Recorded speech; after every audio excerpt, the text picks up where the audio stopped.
ሰላም ተማሪዎች እንዲሁም ታዳጊ ልጆች ሁልጊዜም በዚህ ዓመት ግሎ አፕ አረጋለሁ ትላላችሁ አይደል? ነገር ግን ትንሽ ሳምንት ሞክረን ግማሽ ላይ ሰልፍ ኬር ጆርኒያችንን እንረሳዋለን ወይም እናቋርጠዋለን አይደል? ሰላም ሞኒት ነኝ። በዛሬው ቪዲዮ ለተማሪዎች ወይም ለታዳጊ ልጆች ለሃይ ስኩል እንዲሁም ለግቢ ተማሪዎች የሚሆኑ ግሎ አፕ ቲፖችን ከንጽህና አጠባበቅ ጀምሮ ስለ ቆዳና ጸጉር እንክብካቤና ሜካፕ እንዲሁም ስለ ማይንድሴት የተለያዩ ነገሮችን እናያለን። ተከታተሉ። የመጀመሪያው ሃይጂን ወይም ንጽህና አጠባበቅ ነው። ለተማሪ የመጀመሪያው ግሎ አፕ ጆርኒ የሚጀምረው የራስን ንጽህና በመጠበቅ ነው እና ሁሌም ፍሬሽ እና ክሊን ሆኖ በመገኘት ነው። የመጀመሪያው ቲፕ ሁሌም በየቀኑ ሻወር መውሰድ ነው። ወጣት ልጆች ወይም ቲኔጀሮች የሰውነት ሜታቦሊዝማቸው ፈጣን ነው። በጉርምስና ወቅት በሚጨምሩ ሆርሞኖች ምክንያት እንዲሁም ውሏቸው አክቲቪቲና እንቅስቃሴ በዛበት ስለሆነ ከሌላ ሰው በተለየ ላብ ቶሎ ሊያልባቸው ይችላል። ይሄ ደግሞ ንጽህናችንን እስከጠበቅን ድረስ ምንም ችግር የለውም። ስለዚህ ሁልጊዜም በየቀኑ ሻወር መውሰድ መርሳት የለብንም። ጠዋት ላይ የሚመቻችሁ ጠዋት ሻወር መውሰድ፣ ማታ ላይ ደክማችሁ ገብታችሁ ማታ መውሰድ የምትፈልጉም እንዲሁም ማታ ላይ መታጠብ አትርሱ። በመቀጠል ዲዮድራንት ወይም ሮል መጠቀም አለመርሳት ነው። ቆዳችሁ ላይ ወይም ብብታችሁ ላይ ያለውን ላብ እና ባክቴሪያ በደንብ ከታጠባችሁ በኋላ ንጹህ ቆዳችሁ ላይ እናንተ የሚመቻችሁን ሮል ወይም ዲዮድራንት መጠቀም አትርሱ። በጣም ኤክሴሲቭ የሆነ ላብ የሚያስቸግራችሁ ከሆነ ዲዮድራንት ስትገዙ ላዩ ላይ አንቲፐርስፐረንት የሚል ጽሁፍ ያለበትን ማየት አትርሱ። እንዲሁም ኤክሴስ የሆነ ኦደር ወይም ጠረን የሚያስቸግራችሁ ከሆነ ደግሞ አንድ ዲዮድራንት ሰጀስት ላልካችሁ ሚቸም ዲዮድራንት ይባላል። በጣም አሪፍና ኢፌክቲቭ የሆነ ዲዮድራንት ነው። ገዝታችሁ መጠቀም ትችላላችሁ። ከሱ ውጪ እንደ ዶቭ፣ ዲግሪ፣ ኦልድ ስፓይስ እና ሴክሬት የመሳሰሉ ዲዮድራንቶች አሉ። እናንተ የሚመቻችሁን መርጣችሁ መጠቀም አትርሱ። በመቀጠል ደግሞ ቀለል ያሉ ቦዲ ስፕሬዎችን መጠቀም ነው። ተማሪ ሆናችሁ ከባድና ጠንካራ ሽታ ያላቸውን ሽቶዎች ባትጠቀሙ አሪፍ ነው። ምክንያቱም አጠገባችሁ ያሉ ጓደኞቻችሁን፣ አስተማሪዎቻችሁን ሊረብሽ ይችላል። ስለዚህ ጥሩ ሸተትን ብለን የባሰ ለሰው የሚከብድ ሽታ ከሚኖረን ይልቅ ቀለል ያሉ ስፕላሾችን፣ ቦዲ ስፕሬዎችን መጠቀም በጣም በቂ ነው። ሌላኛው ቲፕ ደግሞ የአፍ ንጽህና ነው። ጠዋት ላይ ጥርሳችሁን መቦረሽ አትርሱ። እንዲሁም ምላሳችሁንም በደንብ ማጽዳት አትርሱ። ፍሎስ ማድረግም አትርሱ።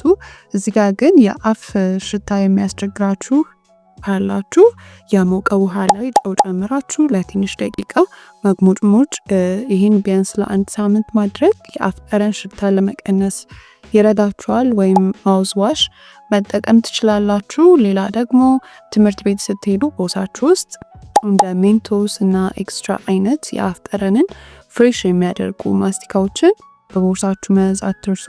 ምክንያቱም አንዴ ከቤት ከወጣችሁ በኋላ አፋችሁ የሚሸት አይነት መስሎ ከተሰማችሁ ማስቲካችሁን አውጥታችሁ ማኘክ ፍሬሽ እና ንጹህ ትንፋሽ ወዲያውኑ እንዲኖረን ይረዳናል። ሌላኛው ግሎ አፕ ቲፕ ደግሞ ሲምፕል የሆነ ስኪን ኬር ሩቲን ነው። ሁሌም ከትምህርት ቤት ስትመለሱ ፊታችሁን መታጠብ አትርሱ። እንዲሁም ሞይስቸራይዘር እና ሰንስክሪን መጠቀም አትርሱ። እዚህ ጋር የምሰጣችሁ ቲፕ ውድ የሆኑ የፊት መታጠቢያዎችን ወይም ሞይስቸራይዘሮችን መጠቀም አይጠበቅባችሁም። ቤተሰብ እሺ ብለው ሁልጊዜ ላይገዙ ስለሚችሉ አፎርደብል የሆኑ እንደ ዶቭ ሴንሲቲቭ ቢዩቲ ባር መታጠቢያ ሳሙናዎችን መጠቀም ትችላላችሁ። ሞይስቸራይዘር እና ሰንስክሪንም አሪፍ እና አፎርደብል የሆኑ መርጣችሁ ሁሉም ሲያልቅባችሁ ልትገዟቸው የምትችሏቸውን መርጣችሁ መጠቀም አትርሱ።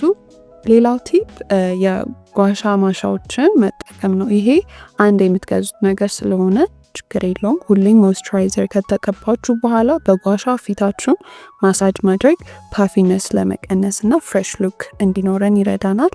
ሌላው ደግሞ ጸጉር ነው። ጸጉራችን መልካችን ላይ በጣም ልዩነት እንደሚያመጣ ግልጽ ነው። ጸጉራችሁ ተንጨባሮ ክላስ መሄድ የለባችሁም። ጸጉራችሁን እንደ ትዊስት ወይም ቁጥርጥር የመሳሰሉ መሰራት ወይም ደግሞ ከፊታችሁ ጋር የሚሄዱ የተለያዩ የጸጉር ስታይሎችን መቀያየርና በስርዓት ቆንጆ አርጋችሁ ጸጉራችሁን ማስያዝ መርሳት የለባችሁም። ፎሮፎር የሚያስቸግራችሁ ካላችሁ ደግሞ ጸጉራችሁን ስትታጠቡ ሻምፖ ላይ ግማሽ ሎሚ ጨምራችሁ ጸጉራችሁን መታጠብ፣ ከዛ በደንብ ካሻችሁት በኋላ መለቃለቅ። በመቀጠል ደግሞ የቀረውን ግማሽ ሎሚ ከንጹህ ውሃ ጋር ደባልቃችሁ